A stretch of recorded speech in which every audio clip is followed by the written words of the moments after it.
नमस्कार। देश में कोरोना के केस 37,776 पहुंच चुके हैं। वायरस से फाइट के लिए लॉकडाउन 14 दिन और बढ़ाया गया है। प्रधानमंत्री लगातार लॉकडाउन इफेक्ट्स पर नजर रखे हुए हैं। थोड़ी देर पहले ही उन्होंने छोटे लघु उद्योगों के सिलसिले में बैठक की है। देश की अर्थव्यवस्था, इकोनॉमी कैसे पटरी पर लौटे, इस पर मंथन किया। नरेंद्र मोदी ने कृषि मंत्री, गृह मंत्री और वित्त राज्य मंत्री के साथ भी मीटिंग की और कृषि को लेकर गंभीर चर्चा की। मोदी का पूरा जोर अब इस पर है कि लॉकडाउन के बाद कैसे सभी क्षेत्रों को बूस्ट किया जाए। मोदी ताबड़तोड़ बैठकें कर रहे हैं, हर क्षेत्र के एक्सपर्ट से बात कर रहे हैं। लॉकडाउन 3 के डिसीजन से पहले भी 48 घंटे सोच विचार हुआ। यह स्पेशल रिपोर्ट देखिए, समझिए कि कैसे नरेंद्र मोदी के पास आफ्टर 17 मई का भी पूरा प्लान रेडी है।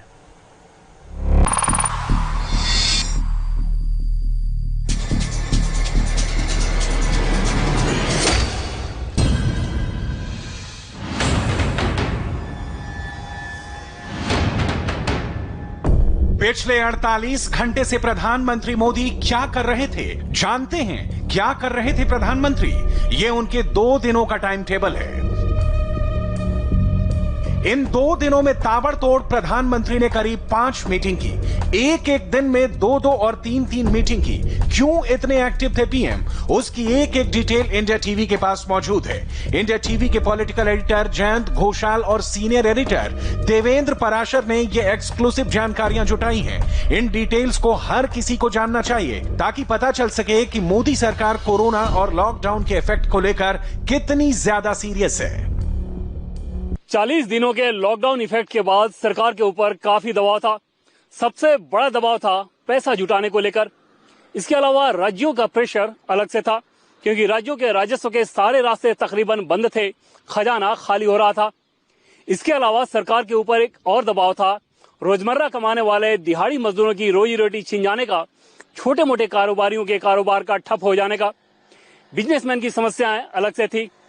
कोरोना की रफ्तार थोड़ी कम तो थी, लेकिन समस्या अभी भी बरकरार थी। ऐसे में सरकार के सामने सबसे बड़ी चुनौती थी 3 मई के बाद की स्थिति की। पीएम मोदी ने 48 घंटे में अपनी टीम के साथ ताबड़तोड़ बैठकें की, लॉकडाउन 3 की तैयारी की और ऐसा फॉर्मूला सेट किया जो इन सारी चुनौतियों को पार पा सके। लॉकडाउन 3 के फॉर्मूले को सेट करते वक्त इस बार कई सावधानियां बरती गई। गोपनीयता का ख्याल रखा गया, पूरी स्ट्रेटेजी सीक्रेट रखी गई, मीडिया तक को भनक नहीं होने दी। कई एक्सपेरिमेंट भी किए गए, हर रणनीति को कॉन्फिडेंशियल रखा गया, क्योंकि खबर लीक होती तो हालात बिगड़ सकते थे। इस कॉन्फिडेंशियल स्ट्रेटेजी का पहला प्रयोग तेलंगाना की लिंगमपल्ली से किया गया।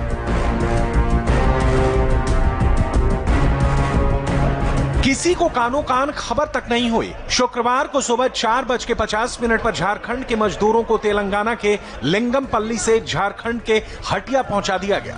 मजदूरों की वापसी का मोदी सरकार का पहला प्रयोग और सीक्रेट ऑपरेशन था, जो सफल हुआ। सरकार की तरफ से किसी तरह का कोई फॉर्मल अनाउंसमेंट नहीं किया गया और इस ट्रेन को चलाने के फैसले की जानकारी भी सीक्रेट रखी गई थी, क्योंकि उसकी वजह मुंबई में देखी जा चुकी थी। ट्रेन चलने की झूठी अफवाह पर बांद्रा में हजारों लोग इकट्ठा हो गए। चूंकि ट्रेन सिर्फ हैदराबाद से रांची के बीच चलनी थी, इसलिए दूसरे राज्यों के मजदूर स्टेशन न पहुंचे, भीड़ न लगाएं, सोशल डिस्टेंसिंग की धज्जियां न उड़े, इसलिए इस ऑपरेशन को सीक्रेट रखा गया। रणनीति कैसे बनाई गई, पूरी डिटेल्स बताएंगे, लेकिन यह जानना भी जरूरी है कि आखिर कैसे 1272 मजदूरों को रातों रात ट्रेन में बिठाया गया और ट्रेन से रवाना कर दिया गया।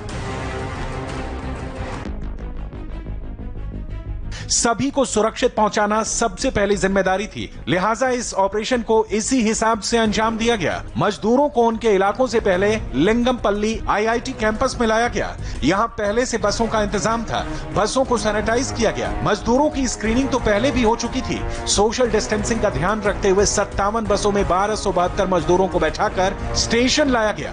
ट्रेन भी पूरी तरह सैनिटाइज थी। हर डिब्बे में लोगों को दूरी के ध्यान में रखते हुए जगह दी गई। रास्ते में भी सोशल डिस्टेंसिंग का ख्याल रखने की हिदायत दी गई और इसके बाद ट्रेन को हरी झंडी दिखा दी गई।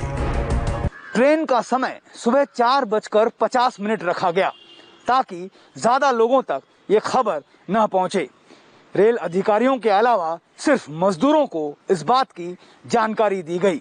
रांची में भी ट्रेन के पहुंचने का समय रात के 11:30 बजे रखा गया। रणनीति ये थी कि कोई भी अफरा तफरी न मचे। अब सवाल ये कि आखिर ये हुआ कैसे। इसके पीछे प्रधानमंत्री नरेंद्र मोदी की टीम थी, जिसमें गृह राज्य मंत्री Kishan Reddy, cabinet secretary rail मंत्री पीयूष गोयल और 2 राज्यों के मुख्यमंत्री तेलंगाना के चंद्रशेखर राव और झारखंड के हेमंत सोरेन शामिल थे। तेलंगाना के चीफ मिनिस्टर चंद्रशेखर राव को पता चला कि झारखंड के श्रमिक अपने राज्य जाना चाहते हैं, जिसके बाद राव ने झारखंड के मुख्यमंत्री हेमंत सोरेन से बात की। लेकिन लॉकडाउन में ये फैसला मोदी सरकार की मुहर के बिना संभव नहीं था। लिहाजा चंद्रशेखर राव ने गृह राज्य मंत्री किशन रेड्डी से इस मसले पर चर्चा की, जिसके बाद किशन रेड्डी ने गृह सचिव को जानकारी दी। फिर रेल मंत्री पीयूष गोयल को भी इसके बारे में बताया गया। अंत में फाइनल डिसीजन के लिए प्रधानमंत्री मोदी को जानकारी दी गई, जिसके बाद प्रधानमंत्री ने दूसरे राज्यों में फंसे श्रमिकों की वापसी के लिए पूरे ऑपरेशन की सीक्रेट प्लानिंग करने को कहा। इस पूरे ऑपरेशन में सिर्फ तेलंगाना और झारखंड ही नहीं, महाराष्ट्र, बिहार, ओडिशा, यूपी, एमपी और राजस्थान के मुख्यमंत्रियों को भी शामिल किया गया। जहां श्रमिकों की समस्या थी, सभी से बात कर मजदूरों की वापसी का एक प्लान तैयार किया गया। प्रधानमंत्री के निर्देश पर रेल मंत्री पीयूष गोयल ने गृह मंत्रालय की हरी झंडी मिलने के बाद श्रमिक स्पेशल ट्रेन चलाने का आदेश दिया। 1 मई को लिंगमपल्ली से हटिया, अलुआ से भुवनेश्वर, नासिक से लखनऊ, नासिक से भोपाल, जयपुर टू पटना, कोटा टू हटिया 6 श्रमिक स्पेशल ट्रेन चलाई गई। तेलंगाना का प्लान बेहद सीक्रेट था, किसी को जानकारी नहीं थी। अब आपको गुजरात लेकर चलते हैं, जहां प्लानिंग और स्ट्रेटजी तस्वीरों के साथ दिखी।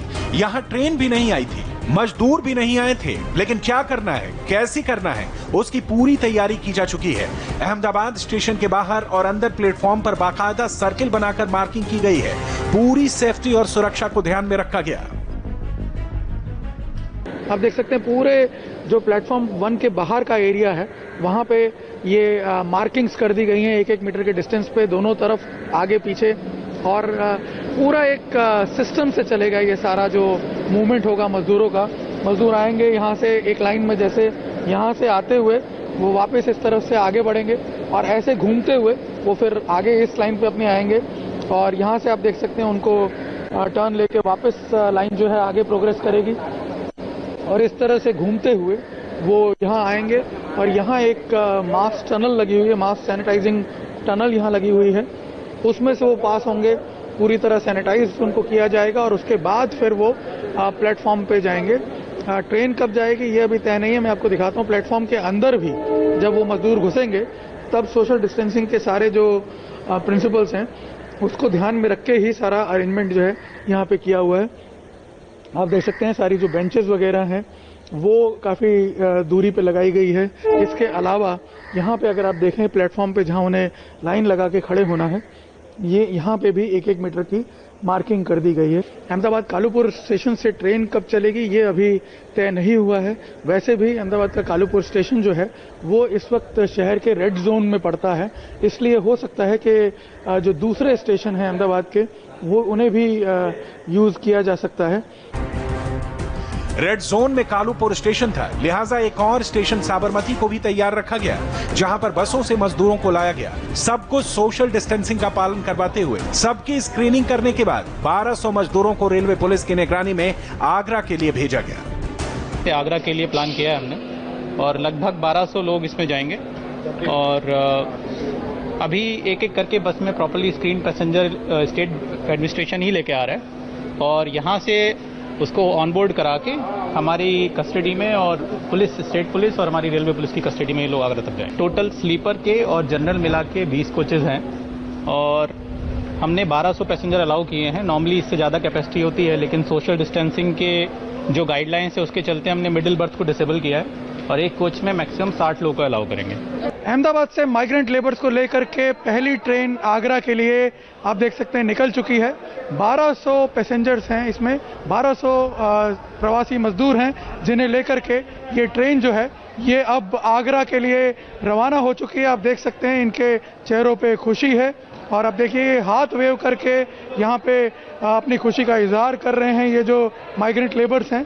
पिछले 40 दिनों से यहाँ पे अटके हुए थे, इन्होंने कई प्रयास भी किए जाने के लिए और आप देख सकते हैं ये जो ट्रेन है ये इस वक्त अहमदाबाद साबरमती रेलवे स्टेशन से रवाना हो चुकी है। साबरमती रेलवे स्टेशन से ये ट्रेन चल चुकी है और अब ये ट्रेन सीधे आगरा जाके रुकेगी। बीच में खाने पीने का इंतजाम भी किया हुआ है प्रवासियों के लिए। सोशल डिस्टेंसिंग मेंटेन करते हुए इन्हें ले जाया जा रहा है। बिहार के पटना में भी राजस्थान के जयपुर से एक श्रमिक स्पेशल ट्रेन मजदूरों को लेकर पहुंची। यहां पर भी सरकार का एक्शन प्लान तैयार था। जयपुर से श्रमिक स्पेशल ट्रेन 1200 बिहार के लोगों को लेकर पहुंची है। आप देखें, ये पटना का दानापुर स्टेशन है और ये ट्रेन यहां पर अब पहुंच चुकी है। इस पूरी ट्रेन में 1200 यात्री हैं बिहार के और सोशल डिस्टेंसिंग का ध्यान में रखते हुए इन सबों को लाया गया। पहले से ही पूरी तैयारी दानापुर स्टेशन पर की जा रही थी। सैनिटाइजेशन का काम चल रहा था।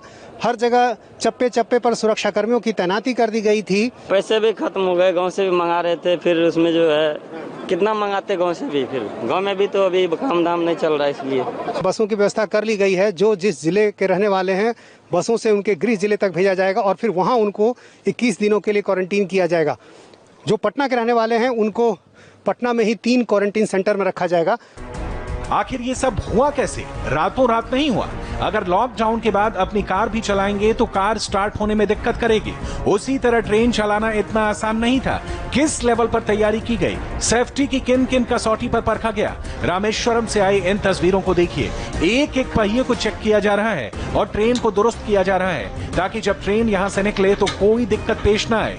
इन तस्वीरों को देखकर पता चलता है कि टीम नरेंद्र मोदी ने मजदूरों को ले जाने का यह ऑपरेशन कितने जबरदस्त स्ट्रेटजी के साथ किया।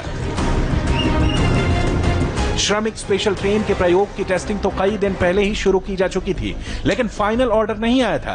प्रयोग के रिजल्ट पॉजिटिव आने के बाद फाइनल ऑर्डर गृह मंत्रालय की तरफ से 1 मई को जारी कर दिया गया। इस सीक्रेट ऑपरेशन की कुछ और जानकारी देवेंद्र पराशर ने बताई, जरा सुनिए। जैसे ही केंद्र सरकार ने श्रमिकों, छात्रों और तीर्थयात्रियों को विशेष परिस्थितियों में मूवमेंट की अनुमति दी, उसके बाद राज्यों के सामने एक बड़ी समस्या हो गई कि इतनी बड़ी संख्या का एक राज्य से दूसरे राज्य में मूवमेंट हो कैसे। तेलंगाना के मुख्यमंत्री ने झारखंड के सीएम से बात की। उसके बाद दोनों ने केंद्रीय गृह राज्य मंत्री किशन रेड्डी को इस बाबत सूचना दी। केंद्रीय गृह राज्य मंत्री ने गृह सचिव और कैबिनेट सचिव को इतला करने के साथ पीएम की अनुमति ली और उसके बाद गृह सचिव ने रेलवे के अधिकारियों से बातचीत करके आगे का पूरा खाका तय किया। असल में केंद्र सरकार शुरू से ही कुछ राज्यों की इस मांग के खिलाफ थी कि लंबी दूरी की ट्रेनों को चला दिया जाए, क्योंकि इसमें सबसे बड़ा खतरा यह था कि संक्रमण फैलता। इसके अलावा ज्यादा से ज्यादा लोगों का मूवमेंट शुरू हो जाता और एक बात जब आर्थिक गतिविधियां शुरू हो जाती, मैन्युफैक्चरिंग शुरू हो जाता, तो फिर श्रमिकों का मिलना मुश्किल हो जाता। श्रमिकों को मूवमेंट के लिए सरकार ने अनुमति तो दी, लेकिन साथ ही साथ आर्थिक गतिविधियां भी खोली गई हैं। ऐसे में श्रमिकों के सामने एक मौका है कि वो अपने आप को बचाते हुए, सुरक्षित रखते हुए आर्थिक गतिविधियों में शामिल होकर कुछ पैसा भी कमा सकें।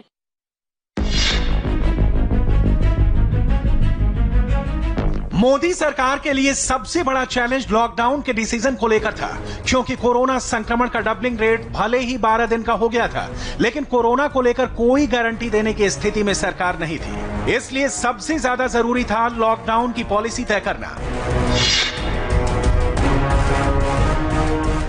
प्रधानमंत्री, प्रिंसिपल सेक्रेटरी, कैबिनेट सेक्रेटरी और सभी मंत्रालयों के साथ मिलकर इसका कोई फॉर्मूला निकालने पर मंथन शुरू हुआ, जिसके बाद प्रधानमंत्री ने लॉकडाउन बढ़ाने का फैसला लिया, जिसके पीछे एक पूरा कैलकुलेशन था। लॉकडाउन 3 के 14 दिनों में देखा जाएगा कि लॉकडाउन 3 का कोई नकारात्मक असर तो नहीं। हालांकि यह अंदेशा है कि रिलैक्सेशन के बाद लोगों ने निर्देशों का पालन नहीं किया तो कुछ नकारात्मक असर पड़ेगा, लेकिन वो ज्यादा नहीं होना चाहिए। प्रतिदिन के अलावा साप्ताहिक मॉनिटरिंग के फॉर्मूले पर काम करने का निर्णय हुआ, ताकि अगर हालात बिगड़े भी तो तुरंत नियंत्रण में लिया जाए। इन दिनों में यह देखा जाएगा कि लोगों ने लॉकडाउन का अनुशासन से पालन किया और हालात बेहतर रहे तो छूट दी जाएगी, वरना नियंत्रण।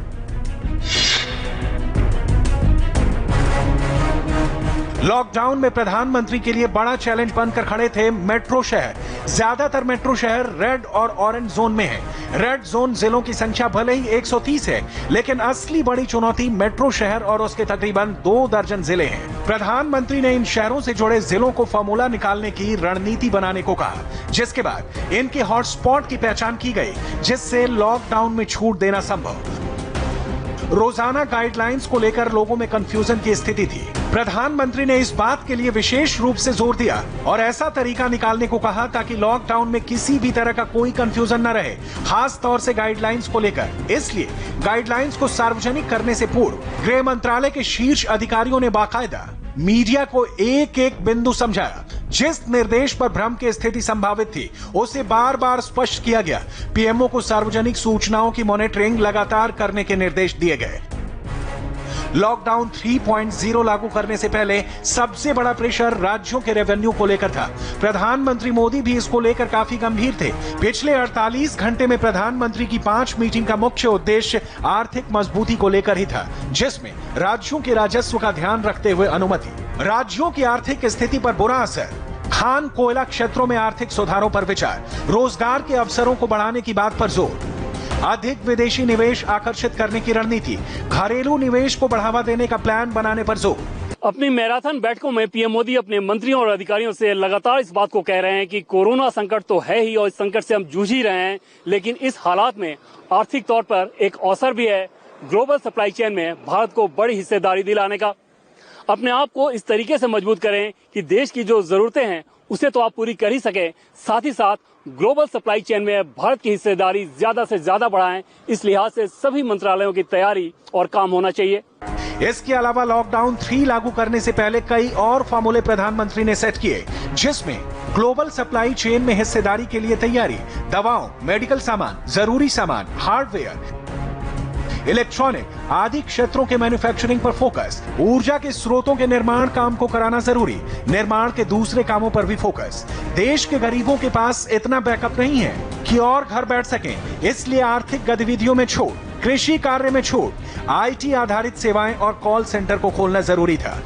14 दिनों के तीसरे लॉकडाउन के निर्णय के पीछे पीएम मोदी और उनकी टीम की सिर्फ यही सोच है कि देशवासियों का कोरोना संकट से बचाव हो, देश के आम लोगों की तकलीफें कम हो और अर्थव्यवस्था को थोड़ी मजबूती मिल जाए।